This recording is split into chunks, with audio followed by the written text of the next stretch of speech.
Bellator is officially dead. On the ARIEL HELWANI show today, it was announced by ARIEL HELWANI that Bellator MMA is no more. PFL has dissolved the brand, and every event will be under the PFL branding. Finally, we get some clarity as to the PFL Bellator merger. It has been almost a full year since the announcement of the merger, and almost nothing of relevance has happened amongst the Bellator brand. Now, finally, the PFL is taking over all operations.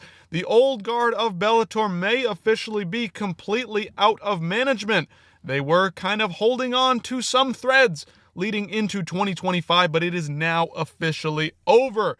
Bellator is no more. The brand started by Bjorn Rebney, Scott Coker, that whole crew over there. Crazy news, but not shocking whatsoever. It's just crazy that Bellator PFLs finally come together under some clarity. So let's get into it. Don Davis, a couple of weeks ago, said, mark your calendars for PFL MMA 2025, the global season starting in March, the PFL Champion Series starting in April, PFL Europe, April, PFL Middle East, April, PFL Africa in May. 30 events, 320 plus fights, the most forever fights ever in the history of the PFL. Excuse me. My gosh, what does this mean exactly is what we were all thinking before. If you saw this, you were completely in utter shock. What the heck does this mean? What do we mean by global season? What do we mean by Champion Series? I thought that's what the Bellator stuff was. Well, now it's officially PFL Champion Series, no longer Bellator Champion Series. And then he went on to get into details. 30 events, 320 fights, most events ever, plus biggest fights in company history coming in 2025. I've got a lot of problems with Don Davis, but I will say at least there is some clarity going forward. 100% more in 2025 versus 2023. Did we just skip over 2024? Again, I don't understand a lot of where he comes from. He needs to come out and address the fans directly. More opportunities for the fighters, more exciting fights for the fans. ARIEL HELWANI broke this down. It's a long video. Real quick, we're going to get into it. He just went over this a few minutes ago. We're going to talk about it in between every couple of minutes. Let's take a listen. Here's what I could tell you right now, okay? Go read uncrown.com for more on this and go on Al's Twitter page. Right now, I could tell you on Monday, January 13th at 1:20 p.m. Eastern Time, Bellator is dead. Bellator, as we know it, is no more. Bellator is dead. You will not see Bellator events anymore. And in fact, if you have looked at Don Davis's social media over the last couple of weeks, he refers to things as all PFL. And if you look at that event on January the 25th, you will see that other than the picture of the belt and other than, in the press release it says Bellator lightweight title, there's no other mention of Bellator. Bellator, as we know it, is dead. From the Bjorn era to the Scott Coker era to the PFLator era, it is no more. And so this is what's going to happen. This is the structure. There are going to be So that's what we just discussed a minute ago. You and I together broke down all the stuff. Bellator's dead, PFL, the new events, what's going on. ARIEL's going to get into the details, the behind the scenes of what exactly is going to be happening going forward. To the PFLator era, it is no more. And so this is what's going to happen. This is the structure. There are going to be what is being referred to as PFL Champion Series events. Those events are going to be headlined by title fights. PFL is going to start having its own champions, not just season champions, not just tournament champions, its own champion. Now, what is unclear, and I've talked to maybe 5 sources with very intimate knowledge of what is going on, unclear how they will crown those champions. Meaning, does Usman Nurmagomedov become the PFL lightweight champion after January 25th if he beats Paul Hughes, or does Paul Hughes become the PFL lightweight champion, or are the tournament winners from last year the PFL champions? My hunch says, given what they get paid and given how everything is structured, the Bellator champions would then become the PFL champions. And so how they are going to structure it is they're going to have these PFL Champion Series events, which are essentially just cards headlined by champions and filled with other talent throughout. And those will be scattered throughout the year. So the Champion Series is going to be likely, and like you said, due to the pay structure of many of the Bellator champions, they will get promoted to the PFL champions. We know that many of these fighters are better than the PFL fighters. Many of the PFL fighters that fought on the most recent season tournament format, however it was with the points scoring, a lot of Bellator guys won in dominant fashion and steamrolled many of the PFL guys.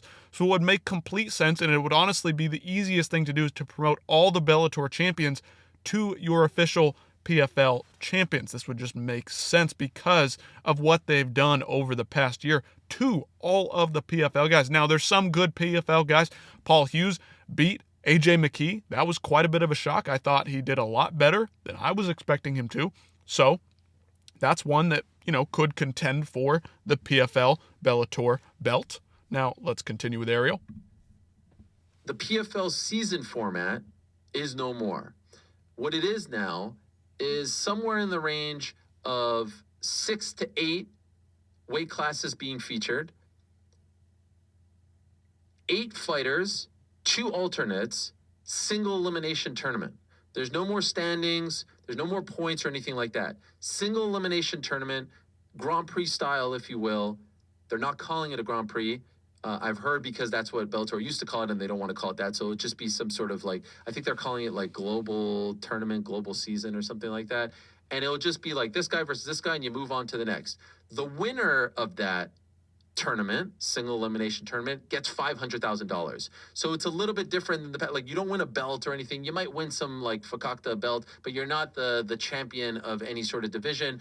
It's the pot at the end of the rainbow, which is $500,000. Now, interesting to note that this is $500,000 in addition to your purse.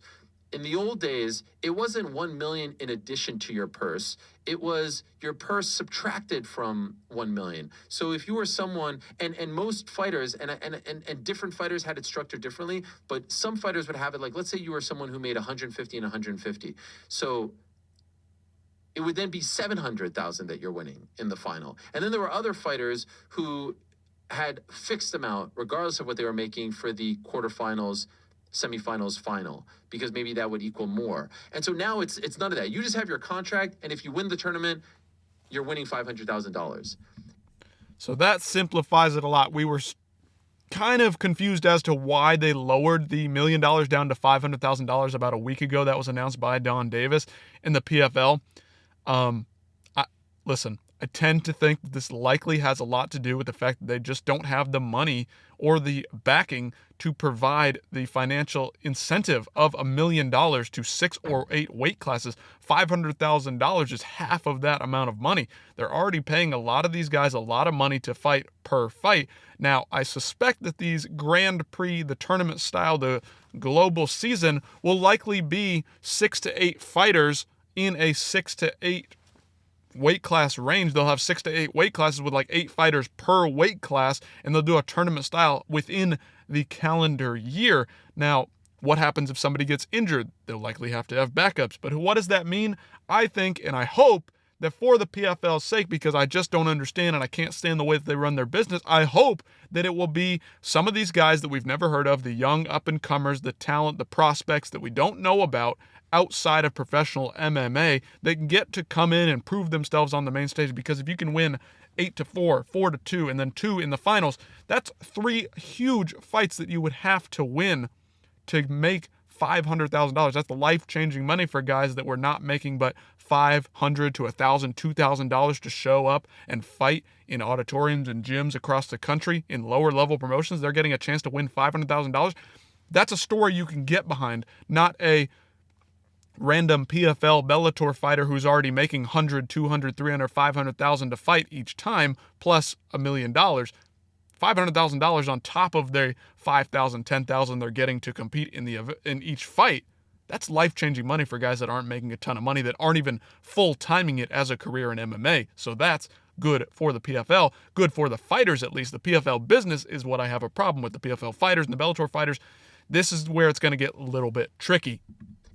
What's unclear to me at this time is if you win that, what else do you get? Do you get a shot at the champion? Unclear at this time. That hasn't really been, really kind of like laid out, but I would imagine that's the whole point of it. You win the pot, and then you become a number one contender. That's how you can build number one contenders. But again, the stuff that we've sort of criticized them for, regular season points, all that is going by the wayside. In addition to that, they'll still have your PFL Europes and your PFL Middle East, Africa, all that stuff, and that will feed up to these tournaments. But it's no longer being structured as regular season and all that, and Bellator is no more. When this first came out about the 1 million to 500,000, it felt like, oh, this is a sign that they're dead. Now, I'm being told that, like, as far as finances are concerned, they're in a good spot. They have great, solid investment, all that stuff and more. They're not hurting for cash. This is just kind of like a restructuring of how the promotion is laid out. I actually think it makes a ton more sense because hopefully now, I hate that they're calling it Champion Series. Their pay-per-views, Super Fight Series, all that stuff is no more. Just have major events and have tournaments. You don't, not all of this needs to be broken down. Now, what's unclear also is where this January 25th event is going to air. As of right now, they haven't announced. I have been told that it might just air on YouTube, and they might just say, here, we're going to give it to you for free, which in some ways is just like, hey, we don't have a deal done, and so we're going to put it on YouTube. Maybe on Max, maybe on Amazon as well. They're in the mix too. And so there's a lot still in flux. There's a lot still at play. But what I said before regarding the format, that's all accurate. And that could be announced as recently as soon as this week. I actually think it's a win for the promotion because I hated the season. I hated the points. I hated the playoff. I hated all of that stuff. Now you can make the biggest fights for the belts, and then if you're punching your ticket for the tournament, then you're going to go that route, and that's maybe a place where you can try to build new stars. All right, there we have it. Ariel Helwani lays it all out there. All the information that is on the table right now available to him in private, behind the scenes, is now all out there. Bellator, what's going to happen next? What does this have to do with anything? Let's look at the comments down here just to get a gauge of where the fans are at. What a shame. I genuinely miss them and their events. Bellator is far better than the PFL, and Scott Coker is a much better promoter than Don Davis. I went to 3 Bellator events, most recently Bellator 300, and got to meet tons of fighters. This is a sad day. Yes, that is exactly where I've been coming from for months. These are the videos that I have been going through and making for the past couple of months, talking about the shame Bellator has done for MMA than PFL will ever be. I would assume Ariel talking about fighting and fighters, so he don't have an obvious bias too. It's always great. It's when he gets these guys on here that he can't hide his obvious bias. For that, it becomes hard to watch, LOL. But it's human nature. We all do it, but we ain't Ariel. Not sure exactly what this guy's trying to get at, but Ariel's bias, he comes from that, well, we have the fighters on him, a fighter first guy, and he supports Patricio to the ends of the earth, and then he has Bellator or PFL guys in talks behind the scenes, and now he's supporting their side of things on the flip side. He's playing both sides, and sometimes it's hard to gauge what he really thinks, what he really means by a lot of this. And let's continue on. Rip Bellator. I like Bellator brand more than the PFL brand. Yeah, so do all of us who are true mixed martial arts fans. But what's up next for them is the Road to Dubai Champions Series. PFL, they removed the Bellator branding like Ariel said. The Bellator belt on Usman's shoulder still has Bellator on it. What's the TV contract situation? Where am I going to get to watch this? Because I'm excited for this fight. I just don't care for the PFL brand and the PFL promotion at all. Don Davis, I believe, is a fool. He's a marketing fool. He is a fool in a lot of respects, but at least the PFL and their promotional team are getting shit together and finally bringing the brands together. That's all that I can ask for. At least it makes it simple for me to shit on them on a weekly basis because they make silly decisions, and I want their fighters to move on and get out of the PFL because I just don't think it is a reasonably serious MMA promotion.